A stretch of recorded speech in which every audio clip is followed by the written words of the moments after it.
ہم تو رکھتے ہیں مسلمانوں کا دین، دل سے ہے خدا میں ختم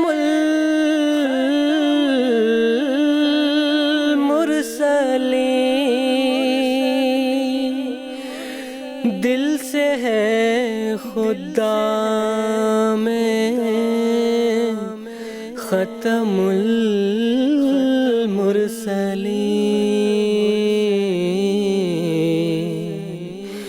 ختم المرسلین۔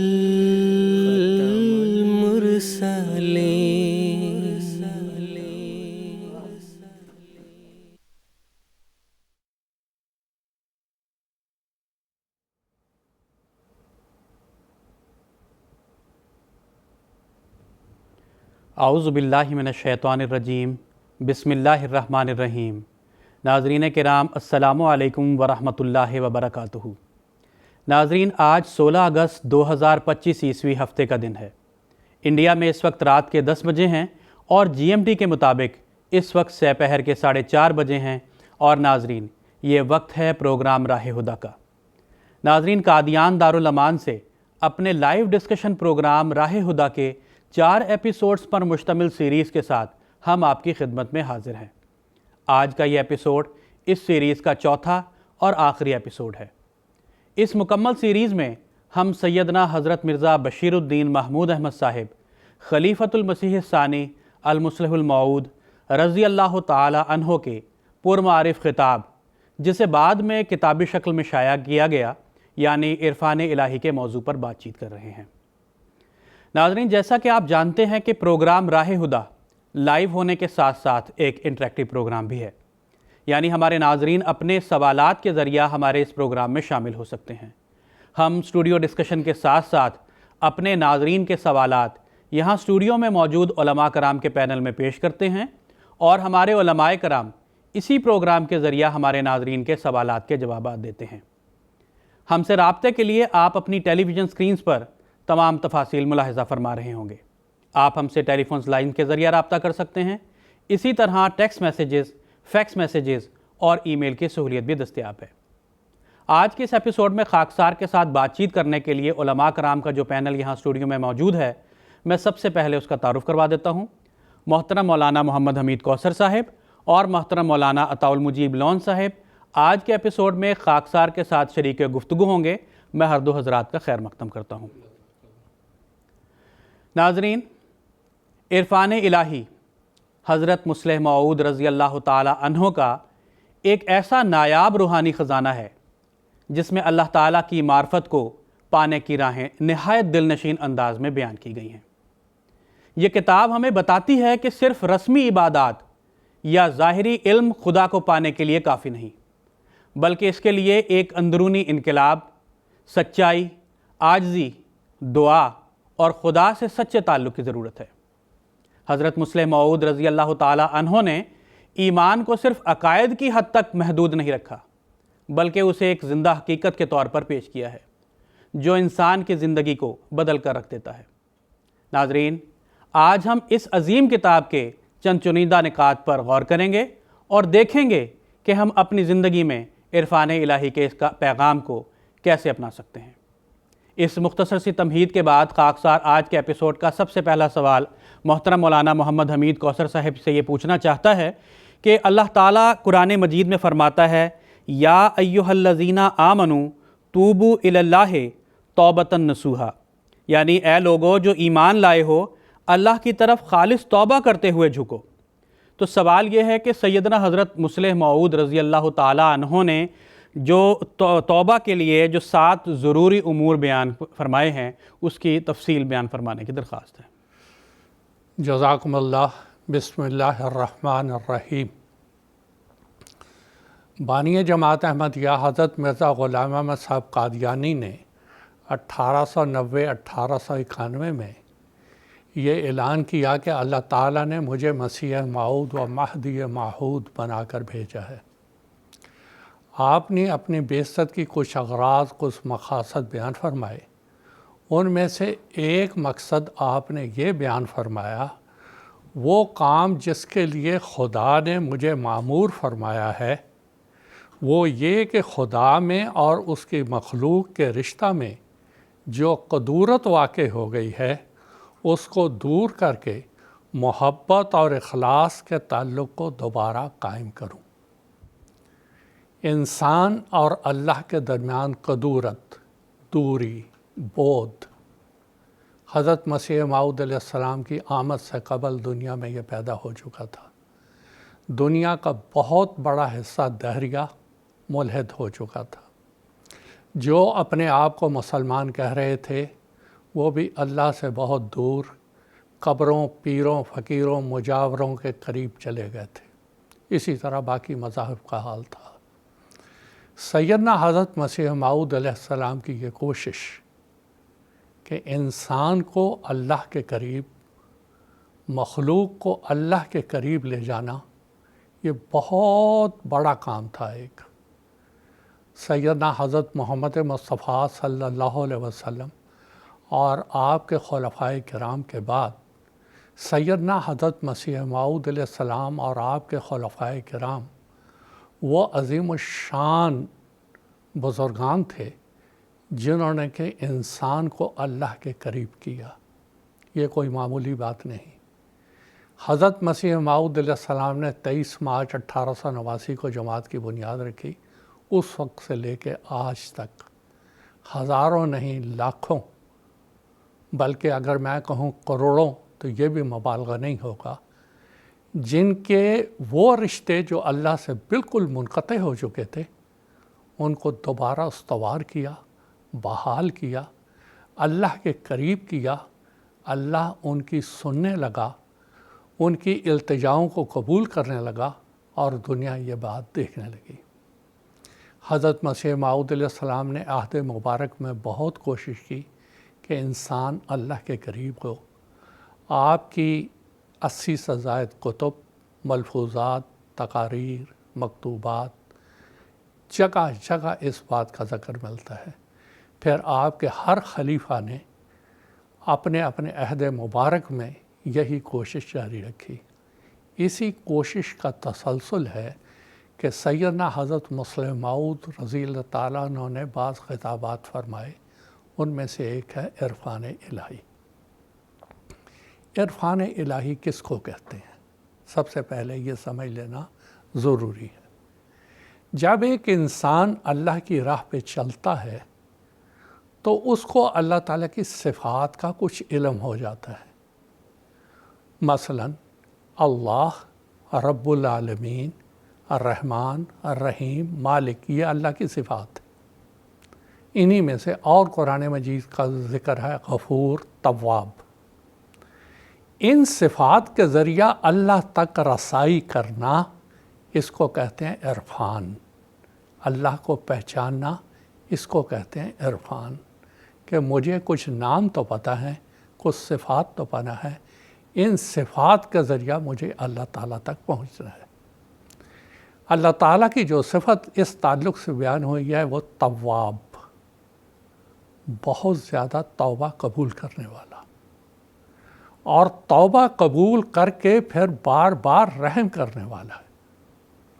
رسول کریم صلی اللہ علیہ وسلم نے اس کی مثال یہ دی ہے کہ ایک انسان اونٹ پر اپنا سامان لے کے کھانے پینے کا کسی جنگل میں جا رہا ہو، ریگستان میں، وہ ایک درخت کے نیچے آرام کر رہا ہو اور اس کا اونٹ گم ہو جائے، وہ بہت تلاش کرے، اس کو کچھ نہ ملے، واپس آئے تو دیکھا وہ اونٹ اس کو مل گیا۔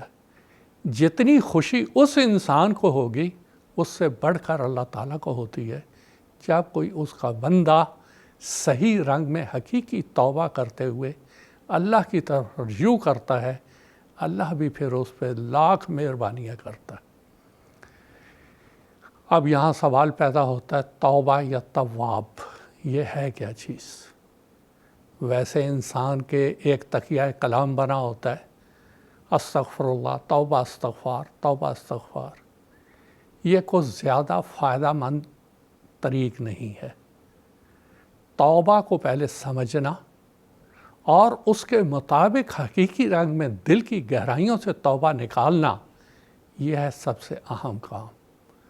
سیدنا حضرت مسلم موعود رضی اللہ تعالیٰ عنہ نے اور اس سے پہلے حضرت مسیح موعود نے اپنی تفسیر میں توبہ کے طریق بیان کیے ہیں۔ حضور نے 3 یا 4 مسیح موعود نے بیان کیے اور حضرت مسلم موعود رضی اللہ تعالیٰ نے اس کو 7 میں تقسیم کیا۔ ان 7 میں حضرت مسلم موعود رضی اللہ تعالیٰ نے فرماتے ہیں توبہ ہے کیا چیز، اور کیا کریں گے تو وہ توبہ اللہ تعالیٰ تک پہنچے گی، ورنہ وہ ایک تقیہ کلام ہی بن کے رہ جائے گا۔ سب سے پہلا امر یا پہلی شرط جو توبہ کے لیے ہے، گزشتہ گناہوں کا احساس اس کے دل میں ہو اور ندامت پیدا ہو جائے، اتنا نادم ہو کہ وہ پسینہ پسینہ ہو جائے کہ کون سے گناہ تھے جس کا میں ارتکاب اب تک کرتا چلا آیا۔ سب سے پہلی شرط ہے احساس ندامت و پشیمانی۔ دوسری شرط یہ ہے کہ جو فرائض چھوٹ گئے، یہ ایک انسان ہے، مسلمان کہلاتا ہے، برسوں سے نماز ہی نہیں پڑھ رہا، وہ اب پچھلی نمازیں تو ادا ہو نہیں سکتی، لیکن جس دن اس نے توبہ کی اس دن اللہ تعالیٰ کو یہ کہے کہ میری نمازیں چھوٹ گئیں، میں شرمندہ ہوں، میں نادم ہوں، اے خدایا آج کے بعد میں نماز نہیں چھوڑوں گا۔ اگر زکوٰۃ نہیں دیتا رہا، زکوٰۃ دے، اگر حج نہیں کیا اور حج فرض ہے وہ حج کرے۔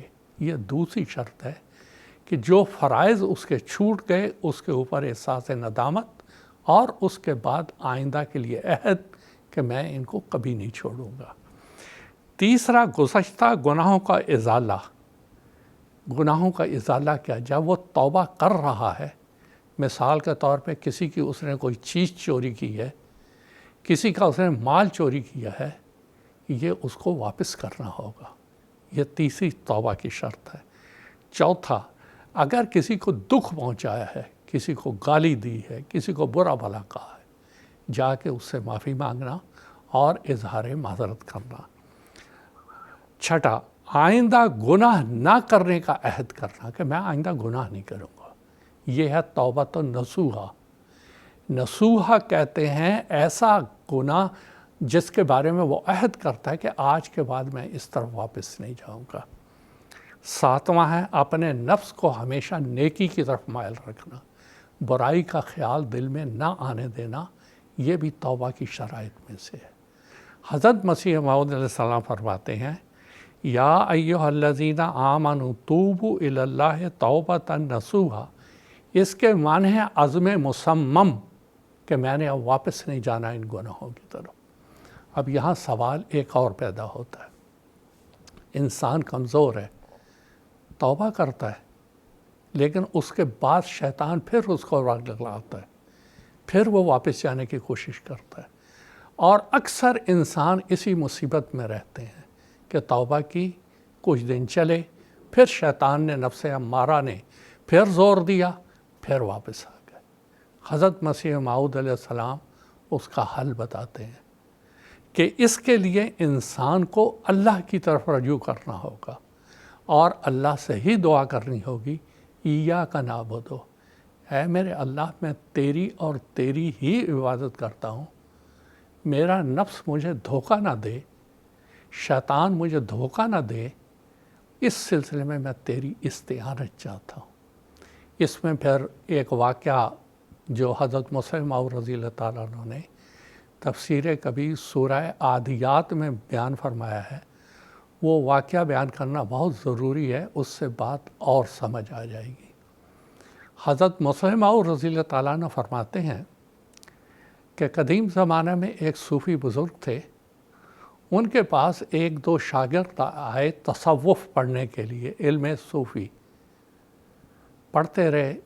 جب ان کا تمام دروس مکمل ہو گئے اور وہ اپنے وطن میں وہ شاگرد جانے لگا، تو اس صوفی بزرگ نے پوچھا کہ تم نے تصوف کے تمام منازل طے کر لیے، سلوک طے کر لیے، آج تم اپنے وطن واپس جا رہے ہو، یہ مجھے بتاؤ کہ تمہارے وطن میں شیطان ہوتا ہے؟ وہ کہنے لگا یا سیدی کون سی ایسی جگہ ہے جہاں شیطان نہیں ہوتا؟ شیطان ہر جگہ ہوتا ہے۔ کہنے لگے کہ اگر وہاں جاؤ گے، تم نے تصوف سارا پڑھا ہوا ہے، شیطان تم کو پھر ورگلانے کی کوشش کرے گا، بھٹکانے کی کوشش کرے گا، کیا کرو گے؟ میں اس کا مقابلہ کروں گا، پھر بھٹکائے، پھر مقابلہ کروں گا، پھر بھٹکائے۔ کہنے لگے کہ اگر اسی طرح بھٹکاتے چلے گئے، وہ بھٹکاتا رہا اور تم مقابلہ کرتے رہے تو تم تو اللہ تعالیٰ تک پہنچ ہی نہیں سکتے۔ پھر اس صوفی بزرگ نے سمجھانے کے لیے ایک سوال اور کیا کہ تمہارا دوست ہے ایک، تم اس کے گھر جاتے ہو اور جب اس کے گھر پہ پہنچتے ہو تو تم دیکھتے ہو در پر ایک کتا بیٹھا ہوا ہے اس کا، اور تم اندر جاتے ہو تو وہ کتا تو آپ کو جانے نہیں دیتا، کیا کرو گے؟ کہنے لگے میں اسے پتھر ماروں گا، میں ڈنڈے سے ماروں گا۔ کہنے لگے پھر بھی وہ آگے سے بھونکتا ہے، کہنے لگے پھر میں پتھر ماروں گا۔ کہنے لگے تم بھی اسی طرح ہی پتھر مارتے رہو گے تو دوست کے گھر تک پہنچو گے کب؟ تب اس شاگرد نے کہا میں اپنے دوست کو پکاروں گا کہ اے میرے دوست، میں تیرے گھر آنا چاہتا ہوں، یہ کتا آنے نہیں دے رہا۔ تب وہ دوست اس کتے کو روکے گا۔ اس صوفی بزرگ نے کہا بس یہی علاج ہے۔ شیطان ایک کتا ہے جو اللہ تعالیٰ تک پہنچنے نہیں دیتا، یہ اللہ ہی کا کتا ہے، اسی نے اس کو قیامت تک کے لیے مہلت دی ہے کہ ورگلائے۔ تم اللہ کو پکارنا کہ یہ تیرے در کا کتا مجھے تیرے در تک پہنچنے نہیں دیتا، اس کا علاج تو خود ہی کر۔ یہ صحیح مفہوم ہے۔ آج کی یہ دنیا گناہوں سے بھری دنیا ہے، نفس امارہ جگہ جگہ بھٹکاتا پھرتا ہے، اور اس کا حل یہی ہے کہ اللہ تعالیٰ سے دعا مانگی جائے، ایاک نعبد و ایاک نستعین اہدنا الصراط المستقیم، ہمیشہ سیدھے راستے پہ رکھنا میرے خدایا۔ جو میں نے توبہ کی ہے، یہ توبہ مجھے منزل تک لے جائے، اور اس کے بعد مجھے کبھی بھی مغضوب اور ضالین والے راستے پہ نہ چلائے۔ جب ایک انسان عزم کے ساتھ توبہ کرتا ہے، تواب کے در پہ جھکتا ہے، تو اللہ تعالیٰ اس کی پھر مدد بھی کرتا ہے، اس کو اپنی رضا اور اپنی خوشنودی کی راہوں پہ چلنے کی توفیق دیتا ہے۔ یہ تھا اس کا مختصر جواب۔ جزاکم اللہ تعالیٰ حسن الجزا۔ ناظرین، ہمیں آپ کی طرف سے بہت سے سوالات بذریعہ ٹیکسٹ میسیج بھی موصول ہوئے ہیں، ان میں سے ایک سوال میں یہاں اپنے پروگرام میں شامل کرنا چاہتا ہوں۔ مکرمہ امت الشکور صاحبہ انڈیا سے وہ سوال بھیجتی ہیں۔ ان کا سوال یہ ہے کہ آج کی مصروف دنیا میں بہت کوشش کے باوجود نماز میں توجہ قائم نہیں رہتی، اور دن کے دوران ذکر الہی اس رنگ میں نہیں کر پاتی جیسا کرنا چاہتی ہوں۔ میرے لیے تو اللہ کی معرفت حاصل کرنا بہت مشکل لگ رہا ہے، کیونکہ بنیادی عبادات ہی اچھے رنگ میں نہیں بجا لا رہی۔ مجھے کیا کرنا چاہیے؟ میں محترم مولانا عطاء المجیب لون صاحب سے درخواست کرتا ہوں کہ اس سوال کا جواب دیں۔ جی جزاکم اللہ۔ بسم اللہ الرحمن الرحیم۔ امت الشکور صاحبہ کا یہ سوال ہے کہ آج کل کے مصروفیت کے ماحول میں عبادات کا بجا لانا اور نماز میں اپنی توجہ کو قائم رکھنا، اس میں مشکلات پیش آتی ہیں۔ اس سلسلے میں عرض کرنا چاہوں گا، قرآن مجید کی ایک آیت ہے، اللہ تعالیٰ نے فرمایا حافظوا علی الصلوات والصلاۃ الوسطی، کہ نمازوں کی حفاظت کرو، اور خاص طور پر اس نماز کی جو وہ صلاۃ وسطی ہو، یعنی بیچ میں آنے والی نماز ہو۔ عموماً اس کے بارے میں بعض مفسرین نے اس کی تشریحات میں بیان کیا ہے کہ یہ عصر کی نماز ہے، لیکن حضرت مسلم موعود رضی اللہ تعالیٰ عنہ نے اس کی تشریح میں بیان فرمایا ہے کہ صلاۃ وسطی سے دراصل وہ نماز ہے جو مصروفیت کے درمیان آئے، کام کاج کے بیچ میں جو نماز آئے، اس کی حفاظت سب سے زیادہ کرنے کی ضرورت ہے۔ تو یہ ہماری بہن نے یہ جو سوال کیا ہے، اس کا تعلق بھی دراصل اسی سے ہے کہ عمل کا ثواب جو ہے وہ تبھی اللہ تعالیٰ دیتا ہے اور زیادہ دیتا ہے جب ایک انسان ایسے ماحول میں عمل کرتا ہے جس میں اس عمل کا کرنا اس کے لیے مشکل ہوتا ہے، جس کے لیے اس کو کوشش کی ضرورت پڑتی ہے، جس کے لیے اس کو محنت کی ضرورت پڑتی ہے، توجہ کی ضرورت پڑتی ہے، تو جب ایسے مواقع پر، اور مصروفیت کا جو آج کل کا زمانہ جس کی مثال دے رہی ہیں، اس مصروفیت کے زمانے میں اگر کوئی نماز باقاعدگی کے ساتھ پڑھتا ہے تو وہ ایک بہت بڑا فضیلت والا کام ہے، اور اسی کے نتیجے میں اللہ تعالیٰ پھر اپنا دیدار، اپنا وصال، اپنا عرفان انسان کو عطا کرتا ہے۔ تو میں اپنی اس بہن کو یہی عرض کرنا چاہوں گا کہ مصروفیت بے شک ہے، لیکن مصروفیت کا مطلب یہ نہیں ہے کہ اب ہمیں نماز چھوڑ دینی ہے۔ نماز چھوڑنے کے نتیجے میں تو عرفان الہی کا سوال ہی نہیں پیدا ہوتا۔ حضرت مسیح موعود علیہ السلام کی ایک بات میرے ذہن میں آئی، حضور سے کسی شخص نے سوال کیا کہ حضور نماز میں رقت نہیں آتی، دعا کرتے ہیں تو رقت پیدا نہیں ہوتی جو دعا کے لیے ضروری ہے۔ حضور علیہ السلام نے ان کو جواب دیا کہ بناوٹی طور پہ ایسی شکل بناؤ، رونے والی شکل بناؤ، آہستہ آہستہ جب تم شروعات یہاں سے کرو گے تو آہستہ آہستہ ایسا موقع آئے گا کہ اللہ تعالیٰ تمہیں توفیق دے گا کہ تمہارے اندر رقت پیدا ہوگی، اور دعا کے لیے جس رقت کی، جس تضرع کی ضرورت ہے، وہ تضرع اور رقت تمہیں حاصل ہوگا۔ تو مقصد اس کا یہ ہے، یہ بات بیان کرنے کا، کہ عمل کرتے جانا ہے، عمل چھوڑ نہیں سکتے ہم۔ عمل کے نتیجے میں ہی، عبادات کے نتیجے میں ہی، دعاؤں کے نتیجے میں ہی، نماز کے باقاعدہ قیام کے نتیجے میں ہی ہم اللہ تعالیٰ کو پا سکتے ہیں، اور دوسرا کوئی راستہ نہیں ہے۔ اگر میری بہن نے یہ سوال کیا کہ کوئی دوسرا راستہ ہمیں بتا دیا جائے تو ایسا تو ممکن نہیں ہے۔ راستہ یہی ہے، اسی راستے کو ہم نے اختیار کرنا ہے۔ ہاں، اس میں رکاوٹیں ضرور آئیں گی، ان رکاوٹوں کے باوجود اس راستے کو اختیار جب ہم کریں گے تو پھر ہمیں اللہ تعالیٰ ملے گا۔ حضرت مسیح موعود علیہ السلام نے اس بات کو جگہ جگہ اپنی کتب میں بیان فرمایا ہے کہ دست در کار دل بایار، کہ انسان کا ہاتھ جو ہے وہ کام میں ہو، وہ مشغولیت میں ہو، مصروفیت میں ہو، اپنا کام کرتا جا رہا ہو، لیکن دل اس کا خدا تعالیٰ کو یاد کر رہا ہو۔ تو یہ چیز جب ایک انسان کو حاصل ہوتی ہے تو اس کے نتیجے میں پھر اس کو اللہ تعالیٰ حاصل ہوتا ہے۔ تو مصروفیت کے اس زمانے میں بھی ہمیں اللہ تعالیٰ کو بھولنا نہیں ہے، عبادات کو ترک نہیں کرنا ہے۔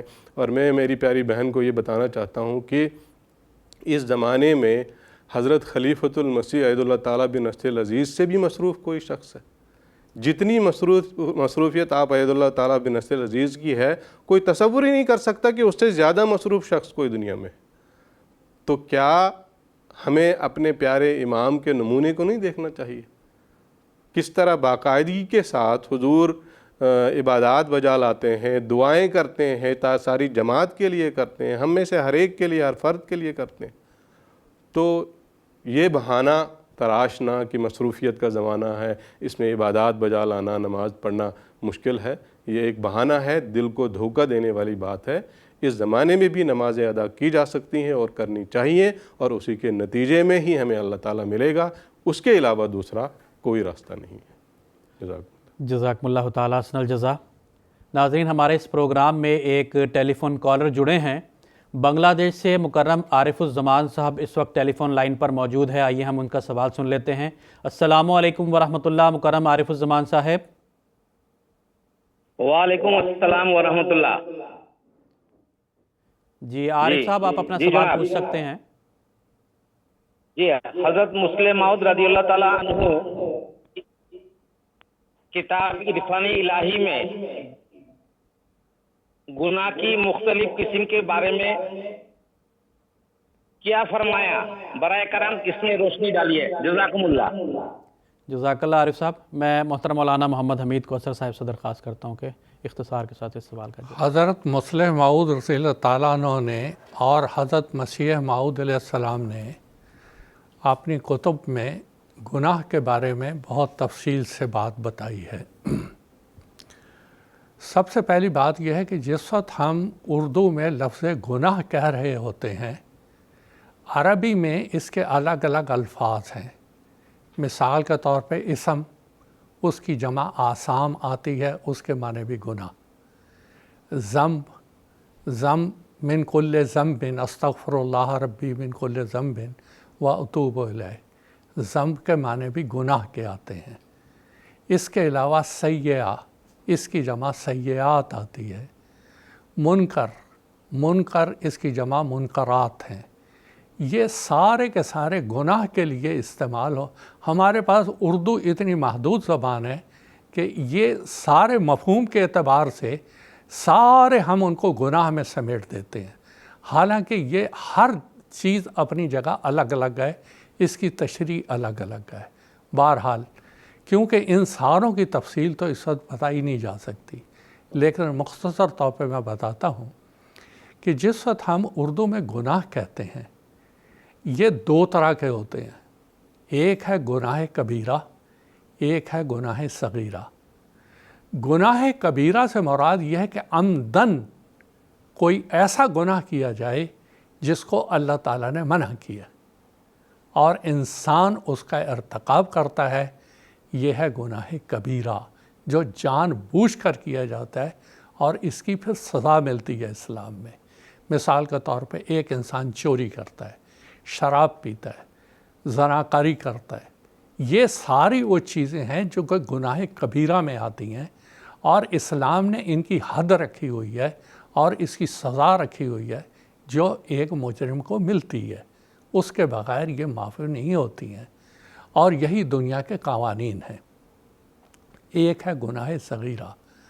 گناہ صغیرہ کیا ہوتے ہیں کہ ایک انسان گناہ کرتا ہے مگر وہ عمدن نہیں کرتا، وہ جان بوجھ کر نہیں کرتا، لیکن اس سے ہو جاتا ہے، یہ گناہ صغیرہ کہتے ہیں، اور بعض عادتاً انسان گناہ کر رہا ہوتا ہے۔ تو یہ ساری وہ باتیں ہیں جس کا قرآن نے ایک لفظ میں اس کا جواب دیا ہے، ان الحسنات، جو نیکیاں ہیں وہ برائیوں کو ختم کر دیتی ہیں۔ حسنات برائیوں کو ختم کر دیتی ہیں۔ یہ چھوٹی چھوٹی جو برائیاں ہوتی ہیں گناہ صغیرہ، وہ اس طرح سے ختم ہو جاتے ہیں۔ تو موٹے طور پر یہ دو قسمیں ہیں۔ آگے حضرت مسلم موعود رضی اللہ تعالیٰ عنہ نے بہت گہرائی میں لے جا کے سمجھایا ہے کہ ہر گناہ کا انسان کی طبیعت کے اوپر کیا اثر پڑتا ہے، اور ہر انسان سے اس کا تعلق الگ الگ ہے۔ ایک انسان ایک گناہ کرتا ہے، اس کے اندر اس کے کیا اثرات مرتب ہوتے ہیں، دوسرا کرتا ہے اس میں کیا اثرات مرتب ہوتے ہیں۔ حضور نے اس کی پوری تفصیل بیان کی ہے۔ بہرحال آپ اس کتاب کو پڑھیں گے، عرفان الہی کو بار بار پڑھیں گے، اور حضرت مسلم موعود رضی اللہ تعالیٰ عنہ کی تفسیر کبیر جو سورہ نصر کی ہے، اذا جاء نصر اللہ والفتح ورأیت الناس یدخلون فی دین اللہ افواجا فسبح بحمد ربک واستغفر انہ کان توابا۔ اس میں تواب من کل ذنب، وہاں حضور نے ذنب کی کافی تفسیر بیان کی ہے، گناہوں کی اقسام بیان کی ہیں۔ وہ اس ضمن میں خاص طور پہ ہے کہ یہ مسیحی جو تھے انہوں نے یہ اعتراض کیا تھا کہ یہاں حضرت محمد صلی اللہ علیہ وسلم کو اللہ تعالیٰ نے استغفار کا حکم دیا ہے، گناہ کا معافی کرنے کا اللہ سے دعا مانگی گئی ہے۔ گویا العیاذ باللہ سیدنا محمد صلی اللہ علیہ وسلم، العیاذ باللہ میں وہ لفظ کہہ نہیں سکتا، تو وہ اس کی وجہ سے حضور کو استغفار کے لیے کہا گیا، تو اس کا جواب حضور نے دیا ہے، اور گناہوں کی بہت قسمیں وہاں گنا کے اس کی تفصیل بیان کی ہے۔ اگر وہ پڑھیں گے تو اس سے زیادہ فائدہ ہوگا۔ اور اسی طرح حضرت مسیح موعود علیہ السلام کے ملفوظات آپ نکال لیں، ملفوظات میں جہاں کہیں گناہ کا ذکر آئے گا آپ انڈیکس دیکھ لیں، ذنب کا، اسم کا، وہاں پہ حضور نے اس کی تشریحات کی ہیں، ہر موقع پہ اس کو الگ الگ بیان کیا ہے، تو وہ بھی آپ پڑھیں گے تو اس سے بھی بہت فائدہ ہوگا۔ اختصار سے تو اتنا ہی بتایا جا سکتا ہے۔ جزاکم اللہ تعالیٰ حسن الجزا۔ پروگرام کو آگے بڑھاتے ہوئے خاکسار کا اگلا سوال محترم مولانا عطاء المجیب لون صاحب سے یہ ہے کہ اللہ تعالیٰ قرآن مجید میں فرماتا ہے وَإِن تُبْدُوا مَا فِي أَنفُسِكُمْ أَوْ تُخْفُوهُ يُحَاسِبْكُم بِهِ اللَّهُ، یعنی جو خیال تمہارے دل میں آئے اسے خواہ تم عمل میں لاؤ یا پوشیدہ رکھو، اللہ اس کا حساب کرے گا۔ تو یہاں یہ وضاحت فرمانے کی درخواست ہے کہ سیدنا حضرت مصلح موعود رضی اللہ تعالیٰ عنہ نے خیال کی کیا حقیقت بیان فرمائی ہے۔ جی جزاکم اللہ۔ عرفان الہی کا مضمون چل رہا ہے۔ اس سلسلے میں حضرت مصلح موعود رضی اللہ تعالیٰ عنہ نے اس بات کو اپنے اس معرکۃ الآراء خطاب میں بیان فرمایا ہے کہ عرفان الہی کا حصول انسان کو صفات الہیہ کا مظہر بننے کے نتیجے میں حاصل ہوتا ہے، اور صفات الہیہ کا مظہر بننے کے لیے انسان کے دل کا پاک ہونا اور انسان کے دل کا صاف ہونا نہایت ضروری ہے۔ تو اس کے لیے حضور نے دو بنیادی باتیں بیان فرمائی ہیں۔ ایک تو یہی توبہ کی بات، جس کا بھی تفصیل سے محترم مولانا محمد حمید کوثر صاحب نے ذکر فرمایا کہ اپنا پچھلا حساب وہ صاف رکھے، اپنے پچھلے جتنے بھی گناہ اس نے کیے ہیں اس کے میل کو دل سے دھوئے اور اس کو صاف کرے۔ اور دوسری بات حضرت مصلح موعود رضی اللہ تعالیٰ عنہ نے بیان فرمائی کہ دوسری بات یہ ہے کہ اگلا حساب بھی صاف رکھنا ہے، اور اگلا حساب صاف رکھنے کے لیے جو سب سے بنیادی بات ہے وہ یہ ہے کہ انسان کے خیالات پاک ہوں۔ جب تک انسان کے خیالات پاک نہیں ہوں گے اس کا عمل نیک نہیں ہو سکتا۔ اگر انسان کے خیالات ناپاک ہوں گے تو اس کے نتیجے میں اس کا عمل بھی پھر برا ہوگا، اس کا عمل نیک نہیں ہو سکتا۔ تو اس مضمون کو اس طرح حضور نے بیان فرماتے ہوئے آگے بیان فرمایا کہ خیال کے پاک ہونے کا میرا مطلب یہ نہیں ہے کہ کوئی برا خیال دل میں آ ہی نہیں سکتا۔ برا خیال دل میں آئے گا، شیطان نے اس کی کوشش کرتے رہنا ہے اور برا خیال دل میں پیدا کرنا ہی کرنا ہے۔ تو برا خیال دل میں آئے اور اس کو قائم رکھا جائے، اس کو اپنے دل میں پیوست کر دیا جائے اور اس پر پھر عمل بھی کیا جائے اس کے مطابق، یہ وہ دراصل چیز ہے جس پر عمل کرنا، جس کو قائم رکھنا یہ ناجائز ہے۔ حضور نے مثال بیان فرمائی رشوت کی۔ حضور نے فرمایا کہ ایک انسان کے دل میں یہ خیال آتا ہے کہ میں رشوت لوں گا، کوئی اچھے پوسٹ پہ وہ کام کر رہا ہے جہاں اس کو رشوت ملنے کا امکان ہے، تو اس کے ذہن میں خیال آ گیا کہ میں رشوت لوں گا، تو یہ خیال پیدا آتے ہی اس کو گناہ نہیں ہوگا۔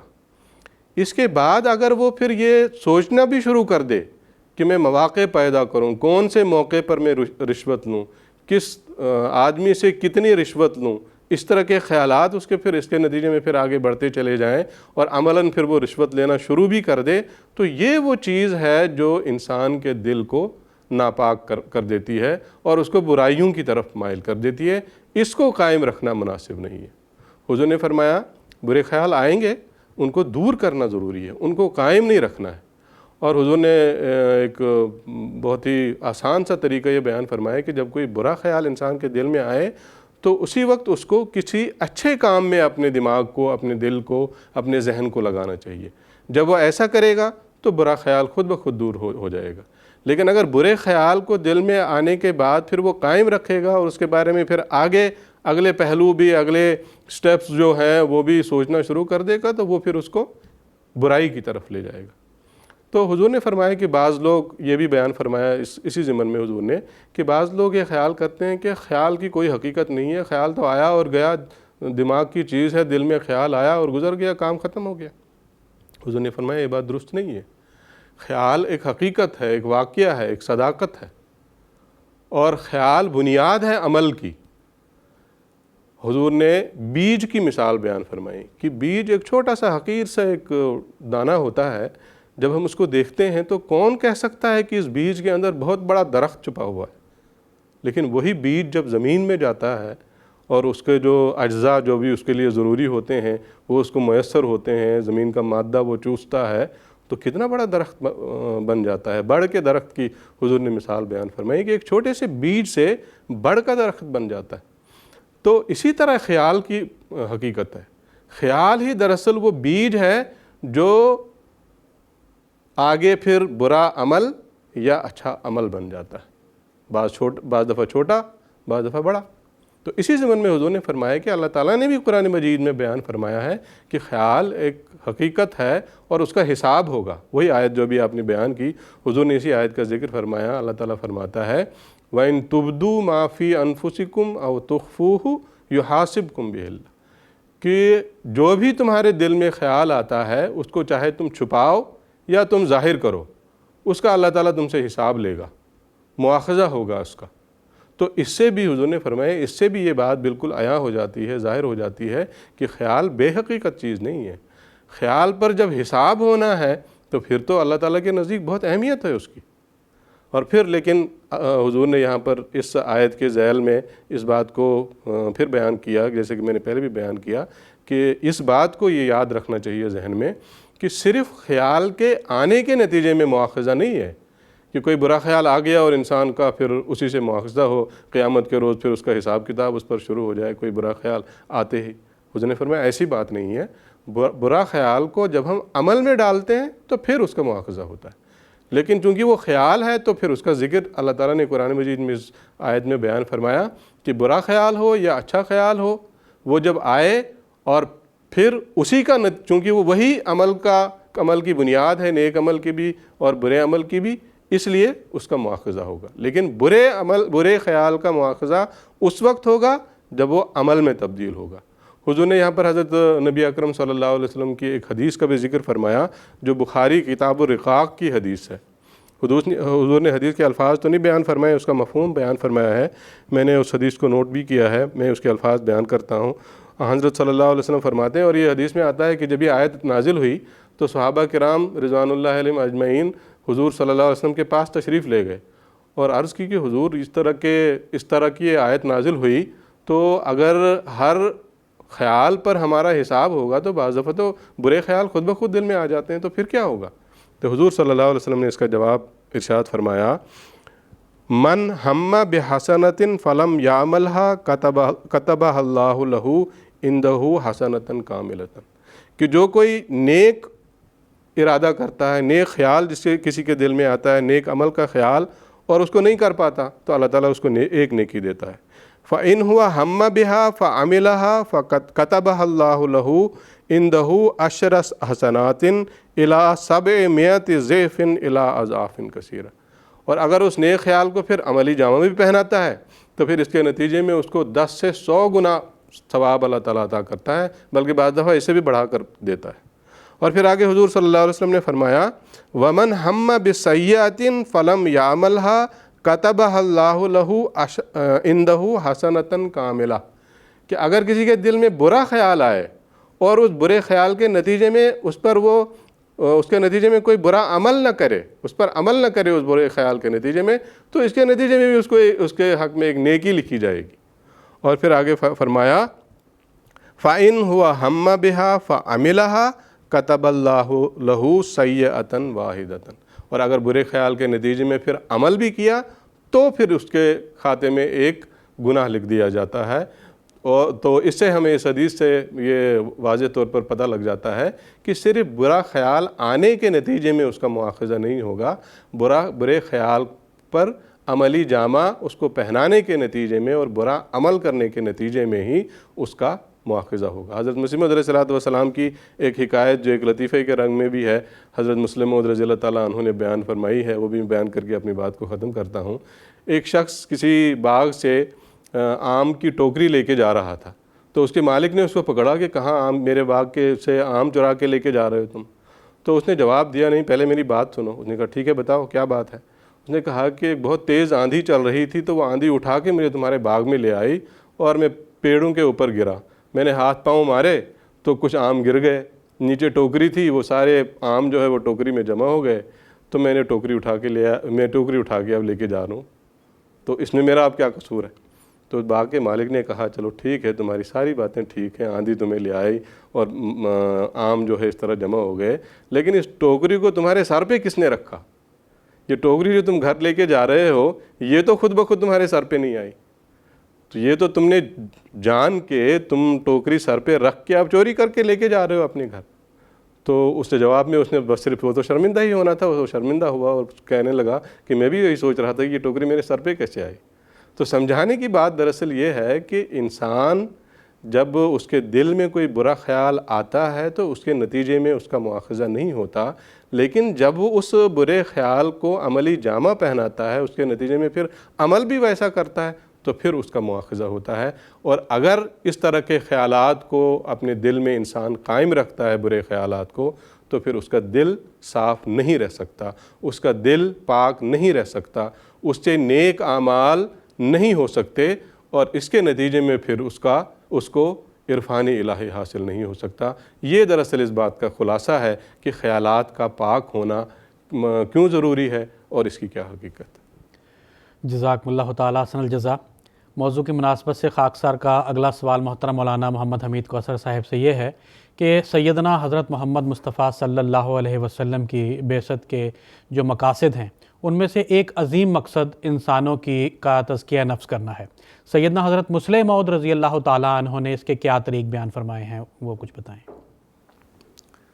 اللہ تعالیٰ نے سورہ جمعہ میں سیدنا حضرت محمد صلی اللہ علیہ وسلم کی بعثت کے جو اغراض و مقاصد بیان فرمائے ان میں سے ایک یہ ہے یتلو علیہم آیاتہ و یزکیہم، کہ حضرت محمد صلی اللہ علیہ وسلم ان کو اللہ تعالیٰ کے احکامات سناتے ہیں، و یزکیہم، وہ ان کو پاک کرتا ہے۔ عربی زبان کا لفظ ہے زکا، یزکی، اس کے معنی ایک نشو و نما یعنی بڑھنے کے بھی ہیں، اور ایک اس کے معنی ہے تطہیر، کسی کو پاک کرنا۔ یہ تطہیر پھر آگے دو قسم کی ہوتی ہے، ایک ظاہری جسمانی، ایک تطہیر قلبی اور نفسی۔ رسول اکرم صلی اللہ علیہ وسلم نے یہ دونوں طرح کی تطہیر اپنے صحابہ کرام کی۔ حضرت مسلم موعود رضی اللہ تعالیٰ عنہ فرماتے ہیں کہ یزکیہم، اگر ہم تزکیہ چاہتے ہیں تو ہم کو ان اصولوں کے مطابق چلنا ہوگا جو کہ قرآن مجید میں بیان ہوئے،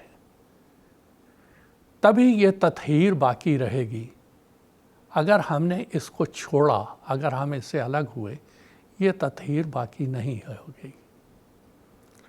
اور پھر اگر ہم اس کے ساتھ حضرت مسیح موعود علیہ السلام کی ایک نصیحت کو شامل کریں، آپ فرماتے ہیں قرآن کریم کے 700 حکموں میں سے کوئی ایک بھی جان بوجھ کر چھوڑتا ہے تو وہ نجات کا دروازہ خود اپنے ہاتھ سے اپنے پر بند کرتا ہے۔